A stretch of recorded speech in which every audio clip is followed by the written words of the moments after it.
여러분, 사사기의 시계가 멈췄습니다. 사사기는 원래 죄를 짓고 심판을 받고 괴로워서 부르짖으면 하나님이 구원하시는 나선형 구조를 가지고 있죠. 그런데 오늘 본문인 사사기 13장 1절은 조금 다릅니다. 이스라엘이 다시 악을 행했고 하나님은 그들을 40년 동안 블레셋의 손에 넘기셨습니다. 사사기 역사상 가장 긴 압제 기간입니다. 그런데 이상한 점이 하나 있습니다. 그 긴 고통의 시간 동안 이스라엘의 부르짖음이 기록되어 있지 않습니다. 그들은 이제 고통에 너무 익숙해진 나머지 하나님을 찾을 힘조차, 회개할 의지조차 잃어버린 것입니다. 바로 이 절망의 끝에서 삼손의 이야기는 시작됩니다. 우리는 흔히 내가 간절히 기도해야 하나님이 움직이신다고 생각합니다. 하지만 삼손의 출생 과정을 보십시오. 이스라엘은 구원해 달라고 빌지도 않았습니다. 그런데 하나님이 먼저 찾아오십니다. 이것이 바로 선제적 은혜입니다. 주 예수 알기 전날 먼저 사랑했네. 이 찬양의 가사처럼 우리가 하나님을 알기도 전에 우리가 죄 가운데 허덕이며 하나님을 찾을 기력조차 없을 때 하나님은 이미 구원의 계획을 시작하셨습니다. 여러분, 혹시 지금 너무 힘들어서 기도조차 나오지 않나요? 하나님 앞에 나갈 염치조차 없다고 느껴지시나요? 기억하십시오. 당신이 부르짖지 못할 그때가 바로 하나님의 일하심이 시작되는 스타트 라인입니다. 구원은 우리의 자격이 아니라 하나님의 일방적인 사랑에서 시작됩니다. 하나님은 이 위대한 구원의 소식을 누구에게 전하셨을까요? 당시의 상식과 질서대로라면 집안의 가장인 마노아에게 나타나야 했습니다.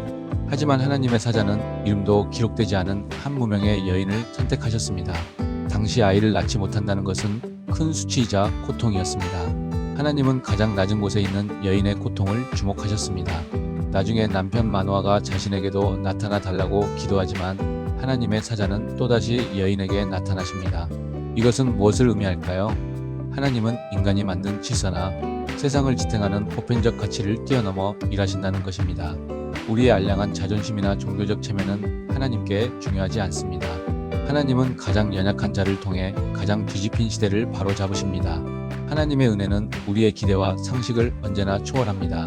마노아는 찾아온 하나님의 사자에게 이름을 묻습니다. 그때 사자는 이렇게 대답합니다.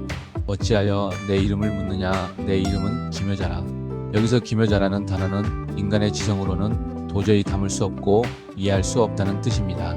바로 예수 그리스도의 이름이기도 하죠. 마노아는 그분을 그저 대접해야 할 손님이나 종교적인 대상으로 여겼지만 하나님은 마노아의 좁은 이성을 박살내고 계십니다. 하나님은 우리가 이해하고 분석할 수 있는 분이 아닙니다.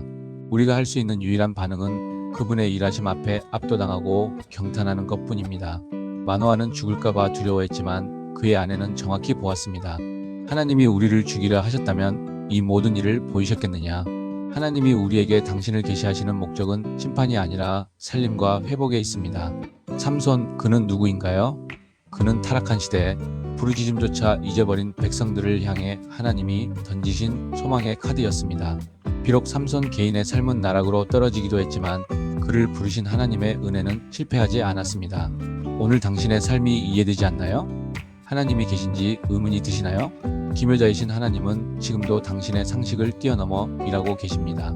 번제를 받으시고 말씀을 들려주시고 전 과정을 보이시는 이유는 당신을 회복시키기 위함입니다. 부르짖지 못하는 당신을 위해 먼저 일하기 시작하신 그 선제적 은혜를 믿으십시오. 이해할 수 없기에 더욱 경탄하며 따를 수 있는 분, 그분이 바로 우리의 하나님이십니다.